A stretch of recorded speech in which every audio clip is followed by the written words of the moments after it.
Tumelo Mothotoane from the SABC. I'm a news and current affairs anchor with the national broadcaster. What has your experience been like here today? It's been amazing. I've interacted with a lot of young people that are hungry, that are passionate, that definitely want to make a change into their communities and societies, and hence they want to just, learn and suck as much as they can from business leaders. So that made for a great engagement on stage, because there's nothing as bad as people who come here but don't know why they're here. So it was amazing to see the response from young people. I've also met, delegates. I've met young business leaders. I've met entrepreneurs, industry professionals, and just sharing ideas and thoughts and opinions on where our country is, the state of our country, and where they would like to see it move forward. You talked a little bit about the young leader coming into your industry. Yeah. Can you tell us a little bit about the challenges, but mostly the opportunities? Absolutely. I mean, as a 23-year-old news and current affairs anchor who started, doing news and current affairs at the age of 21, it was highly, difficult. It was very difficult. It was highly competitive.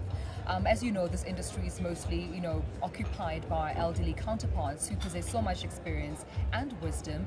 And I suppose it was a bit of a culture shock from the viewer's perspective to see this young child who's going to be talking about politics. Were you alive during the apartheid era? Were you alive during the, the revolution of the democracy? So it was very difficult for me to win over viewers and to have them entrust that I know what I'm doing.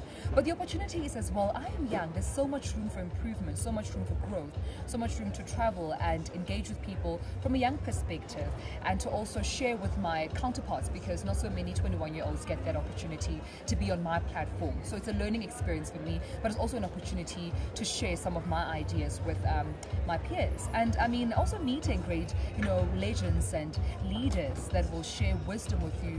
I think there's nothing as worse as going through something and not having someone to cry on their shoulders. So you have leaders that are always open and willing to listen to you and to guide you. So it's been an amazing experience for me thus far. You are very energetic, and it really rubs off on your auditorship, viewers, everyone. Thank you. What is it that gives you this energy? Is it purpose? Yeah. Is it drive? What is it? I think you just said it right there. When you're purpose driven, you know this is your calling. This is your plan A to Z. There's no other plan. You could be my parent and send me off to university to study law, but I'll eventually come back and trade back to my calling, which is public speaking, engaging with other human beings, being a part of dialogue and conversation that moves our country forward. And I think that's exactly what lightens up my fire, just ignites my fire. When I talk about it, or when I'm in my element, I literally am in a trance. Sometimes I get home, I'm like, did I just say that? Oh my God, they probably thought I was an idiot. But when you do what you love, you never work a day in your life. It's all fun. You engage with people, you're lighthearted, people engage with you, but connect with you spiritually, because you're not fake, you're authentic, and it comes off as you talk and engage with people.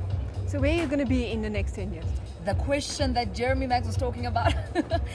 I don't know. I've planned so much for my career, and I mean, God has a way of just saying, you know what, you are the funniest comedian ever, because I have plans for your life, and I want to leave it all up to Him. I know that I want to be a student for life.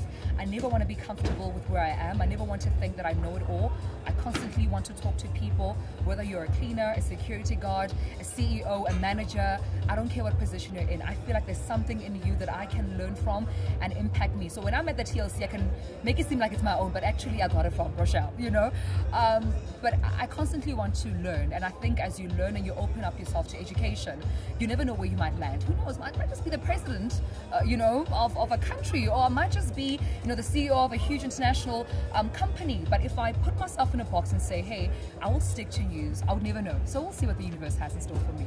How can we follow you? What's your Twitter handle? You can follow me on social media. I'm on Twitter. My Twitter handle is @T_Mothotoane. I know I have a difficult Betty surname. You need to learn how to pronounce it. But to spell it, it's Mothotoane, T_Mothotoane. And on Facebook, I'm Tumelo Mothotoane. I have a page, an account that's full, so you can like the page. And yeah, we can interact from there.